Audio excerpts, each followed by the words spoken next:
E aí, pessoal, beleza?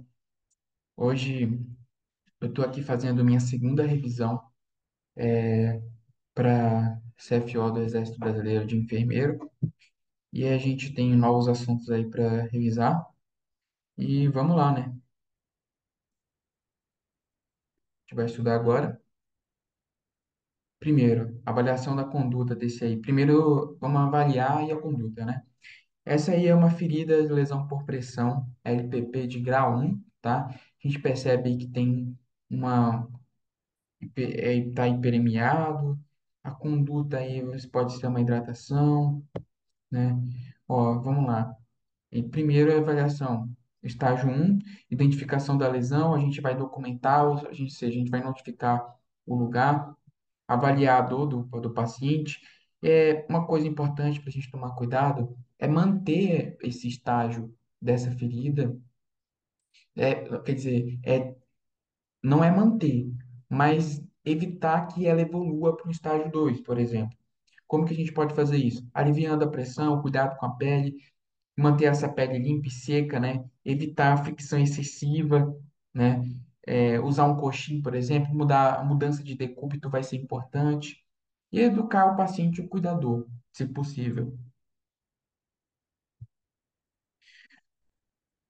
Cuidar de enfermagem com infiltração. Primeiro, a infiltração ela vai ocorrer por uma fixação de catéter, né? Quando eu ocorrer, o sintoma, né, o sinal disso é dor intensa, edema na região, né? E quando isso acontecer, levar os membros ou fazer uma compressa com água morna ou quente, depende do hospital. Isso mesmo. Essa aqui é uma ferida de estágio 3, tá? Ele tem a exposição ali de músculo, ali como vocês podem ver, de hipoderme. Ele é explicando danos de derme, possível de explicação ferida pode ser profunda, apresentar um tecido necrótico. A classificação envolve dela, tipo, tecido subcutâneo, mas ele não atinge o músculo ou osso. Não, eu falei errado, mas não atinge o músculo nem o osso. É importante lembrar disso, porque o que vai atingir o músculo ou o osso é a lesão por pressão de estágio 4. É. E também tem a indeterminada, que é tipo quando não dá para ver. É basicamente isso. Característica da lesão é, é a persistência da espessura da pele, danos visíveis à derme, né, e possível complicação do tecido subcutâneo.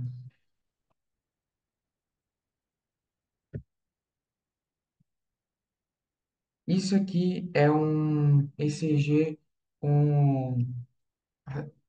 Ele tem pulso, ele não tem pulso, mas ele tem uma atividade elétrica, chama EASP, que é conhecida como eletroatividade elétrica sem pulso. Pode ser causada por ou hipercalemia, hipotassemia, né? Pode causar isso aí.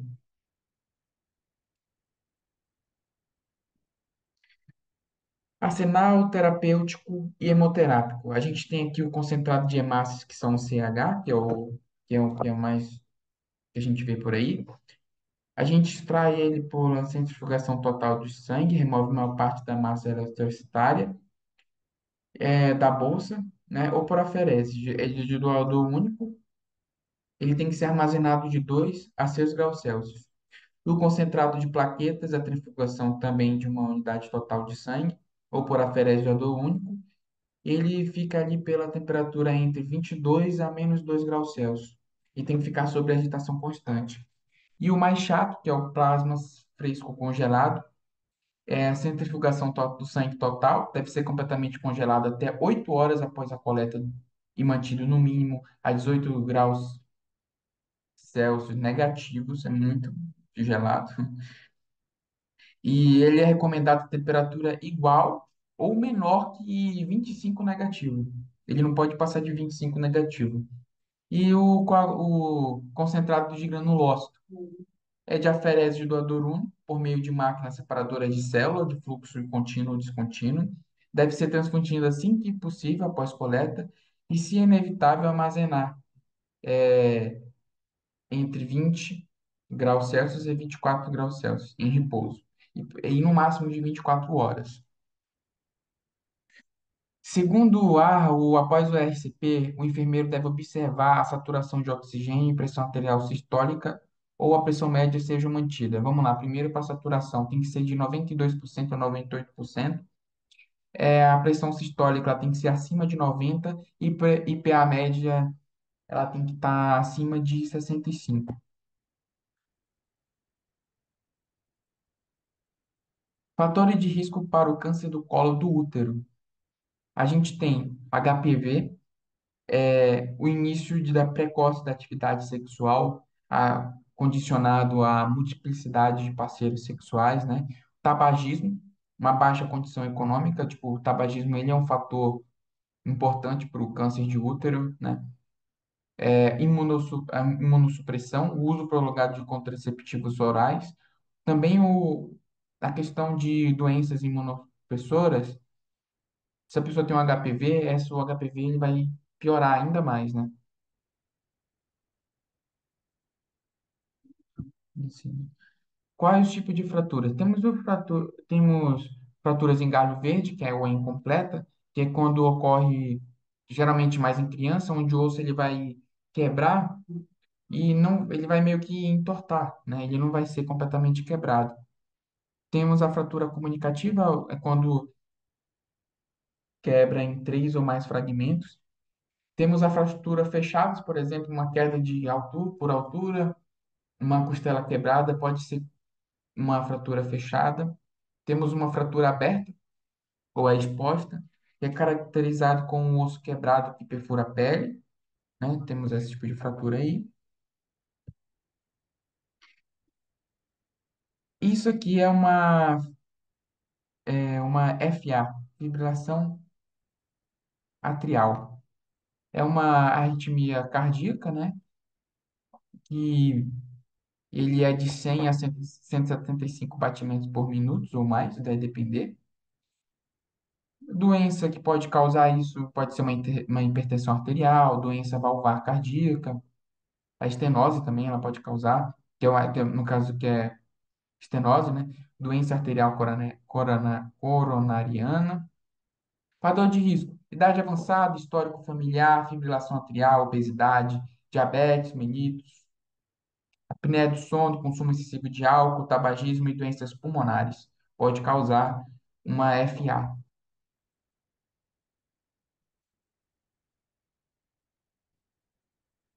Verdadeira ou falsa? As prioridades das mulheres grávidas em PCR compreendem a administração de RSP de qualidade e alívio da compressão autorcava por meio do deslocamento manual do útero para a esquerda.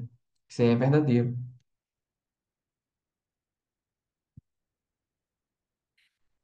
Bom, isso aqui é um ECG que geralmente as pessoas leigas vão achar que está errado, mas né, é uma ponte de Toides, que é torsade de pontes, que é quando está um ECG muito bagunçado, né, um padrão de torção ou trenzinho. O que pode causar medicamentos, né? Condições eletrolíticas, síndrome genética de QT-longo são causas disso.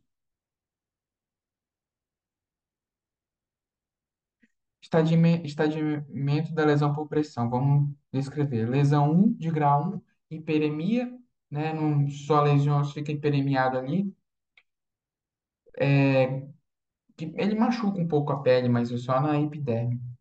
Na epiderme. E grau 2 eu tenho ali a lesão da epiderme e derme, não é muito profundo. Grau 3 eu tenho uma lesão que não vai atingir os músculos, mas vai atingir bastante a derme, às vezes até a hipoderme. Grau 3, grau 4 eu vou ter vou atingir ali a região do músculo, tá? A região vai aparecer proeminências ósseas, é um caso mais complicado. E tenho também o caso indeterminado, que é quando está com muito tecido necrótico, eu não consigo avaliar ali a ferida. Isso mesmo.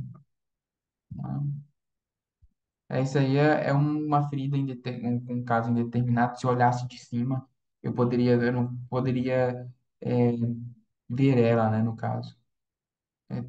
Esse é mais chato de indeterminado. Coleta do material para exame citopatológico. Temos a parte externa, que é a ectocervice, que é coletado com a espátula de Aire. Temos a parte interna, que é a endocervice, que é a escova endocervical que a gente vai usar. Frente a pacientes que apresentam trauma de membro superior e imobilização de gesso, o enfermeiro deve estar atento à presença de sinais e sintomas precoces de síndrome compartimental, como dor intensa ali no membro, sinal de cianose, né? Temos a fraqueza muscular, a parestesia e a dormência no membro, é importante, edema e turgência.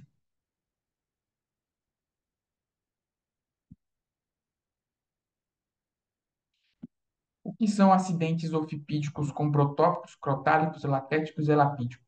Protópicos são os acidentes mais comuns, que são com a jararaca, das espécies dela. Crotálico, cascavel. Laquético, surucucu ou pico de jaca, depende da região. E o elapídico são cobras corais. São menos comuns, na verdade, esse tipo de acidente.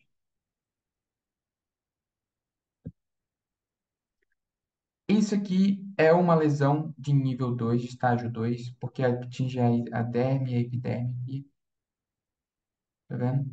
Lesão de 2, indicada lesão de pressão, ó, envolvendo a espessura da epiderme ou derme superficial. É uma lesão mais superficial, né, vamos se dizer.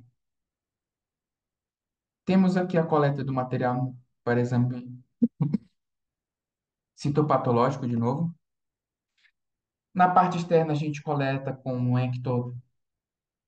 ectocervice, que aqui a gente vai coletar com o instrumento espátula de aire. A parte interna, a endocervice, que é a escova endocervical. A parte interna, no caso, com a escova endocervical, né? Espátula de aire, ectocerve. Escova de endo, é, endocervical, endocervice. O nome já diz, escova endocervical, endocervice. Fatores de risco para o câncer de útero: HPV, múltiplos parceiros associados à vida sexual precoce, tabagismo, relacionado com a condição econômica, imunossupressão, uso prolongado de contraceptivos orais também influencia nisso. Trombose venosa profunda, o que é? A trombose venosa profunda é um coágulo ali que fica geralmente na perna e mais específico na veia poplítea, ali na panturrilha. Uma complicação, ele sobe e vai para o pulmão, onde pode complicar em uma embolia pulmonar. Essa aí é uma FV, fibrilação ventricular, é uma causa de arritmia, né?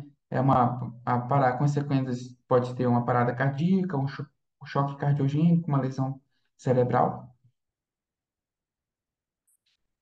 Respiração de Cheyne-Stokes é uma respiração dispneica, que ela vai ficar profunda e depois tem um período de apneia e ela vai fazendo esse ritmo. Com a adequabilidade da amostra de exame citopatológico. Eu tenho a amostra insatisfatória para avaliação.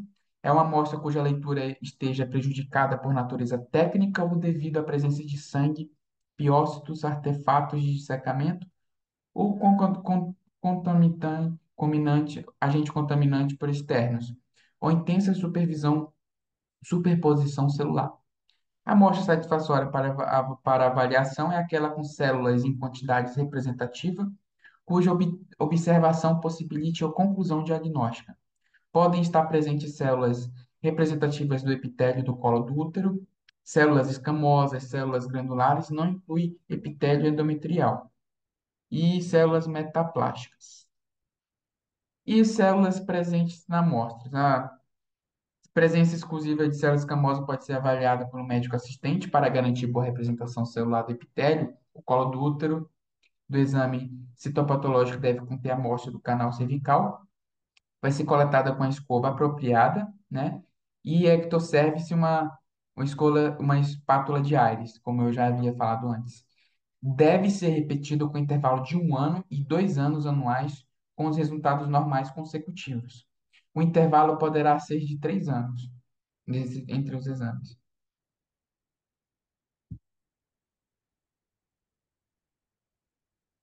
Isso aí é uma EASP, que é uma condução elétrica sem pulso, né? Pode ser provocado por uma hipercalemia ou uma hipopotassemia, né?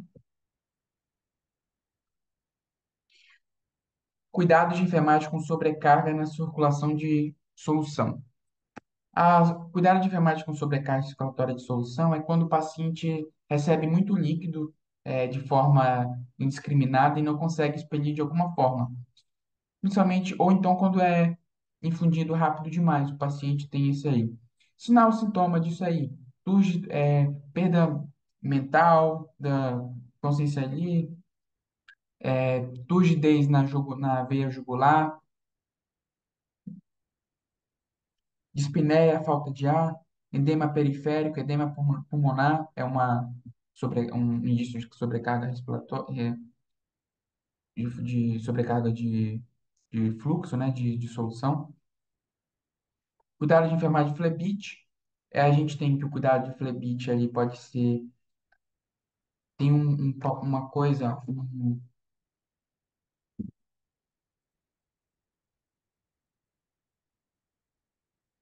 tem uma classificação importante, você lembrada, sobre, sobre flebite, e cai bastante, cara. A gente não pode ir para a prova sem isso. Vou pegar aqui. Ó,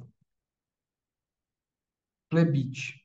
É a inflamação da camada interna de uma veia associada a um eritema com ou sem dor, endema e endurecimento do vaso ou cordão fibroso palpável, com ou sem drenagem purulenta. Essa classificação aqui cai bastante. Inclusive caiu em 2022. Então, vamos levar para a prova. De acordo com a diretriz brasileira de hipertensão arterial de 2020, considera-se como portador de PA normal um indivíduo com idade igual ao maior de 18 anos, cuja aferição em consultório normal, PAS, PAD normal. Ele quer uma pressão arterial sistólica normal e uma PAD normal. Bom, a, de 100, a sistólica é de 120 a 129 e PAD normal é de 80 a 84.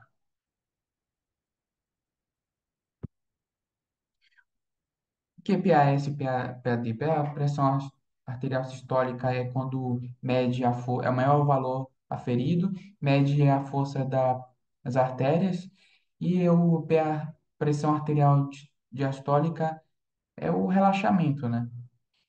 E mede a pressão dos vasos sanguíneos. Isso aqui é uma sistolia, não tem pulso.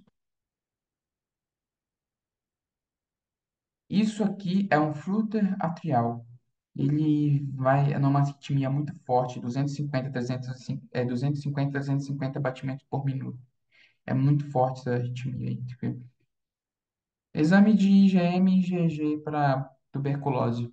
IgM positivo, IgG negativo, indica infecção recente ou aguda. Nesse caso, a gestante pode estar infectada recentemente e há risco de transmissão para o feto. Conduta: confirmamos o resultado do teste adicional e encaminho para o obstétrico especializado. IgM negativo e IgG positivo. IgM negativo indica que a infecção é passada ou a pessoa esteve exposta ao Toxoplasma gondii, né? Temos IgM positivos, os dois IgM e IgG positivo, indica infecção passada ou exposição também. Pode indicar uma infecção recente, né? Conduta: confirma o resultado e, e faz o teste adicional que é o confirmar o resultado, e encaminha para o centro obstétrico especializado. E IgM negativos e IgG negativo, os dois. Indica a ausência de infecção prévia e a gente faz as condutas de evitar consumo de carne, coisa que possa transmitir do Toxoplasma gondii. Sinais de choque: perda de consciência, perda, diminuição na saturação, a tontura, aceleração, respiração, ataque cardíaco também é um processo, é isso também, aumento da frequência, no caso, desmaio ou perda da consciência também são sinais. Quando suspeitar de TVP: dispneia, início de súbito, 80%, dor torácica súbita pleurítica anginosa, 60%, broncoespasmo súbito em gestante sem antecedente com diágnose de POC, hemoptise escarro hemopoitóico também. Complicações da terapia venosa, vamos descrever cada uma delas. Sobrecarga circulatória foi o que foi explicado, quando um líquido é infundido rápido demais e com muito líquido. Infiltração é quando geralmente a má fixação do catéter sai, a veia estoura e fica entrando líquido na pessoa. Extravasamento, quando sai um líquido que pode danificar os tecidos. A flebite, inflamação da camada interna da veia associada ao eritema com dor ou sem dor. Endema, endurecimento do vaso ou do cordão fibroso palpável com ou sem drenagem purulenta. Essa é a definição para a flebite. Principais fatores de risco para TVP. Temos a êxtase sanguínea, lesão endotelial, estado de hipercoagulabilidade, idade avançada, câncer, procedimento cirúrgico e imobilização, uso de estrogênio e gravidez. São fatores para TVP. O que é respiração de Kussmaul? Kussmaul é quando é uma respiração pausada, né? Tem até aqui no gráfico que eu coloquei. Síndrome de Cushing é quando o paciente tem uma reação a prednisona, medicamentos com corticoide.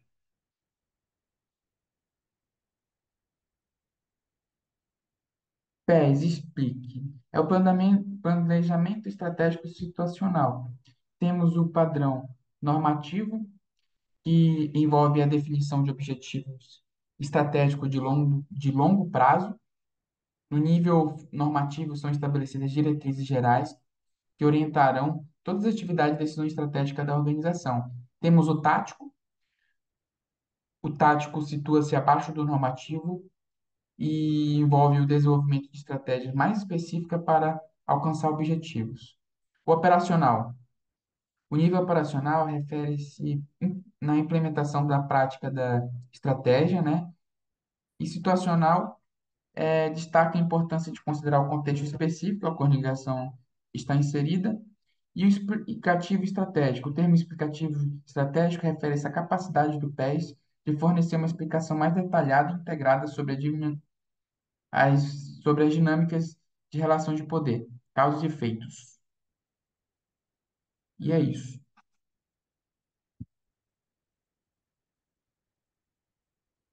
Isso aqui já fiz. Certo. Coleta do material exame citopatológico.